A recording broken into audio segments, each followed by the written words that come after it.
आपल्या घरी कोणी पाहुणे आले, भले त्यांना आपण इन्व्हाइट केलं होतं आणि ते आले आणि आपण खूप प्रेमाने त्यांचं आदरातिथ्य केलं, कारण ही आपल्या देशाची संस्कृती आहे, नाही का? आपला भारत देश काय सांगतो, अतिथी देवो भव.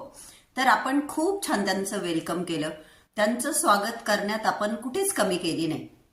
आणि ज्या वेळेस आपण त्यांच्या घरी गेलो तर आपल्याला एकदम त्याच्या विरुद्ध अनुभव आला आणि असं काही आपल्याबरोबर घडलं की जे आपण कधीच विसरू शकत नाही.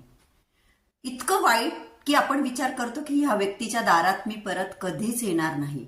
खरंच अशा लोकांच्या दारात चुकूनही कधी जायचं नाही आणि ते आपल्याशी तसं वागून ते कसे आहेत हे आपल्याला ते दाखवून देतात. आणि हा माझ्याबरोबर घडलेला अनुभव आहे जो मी आज तुमच्याबरोबर शेअर करते.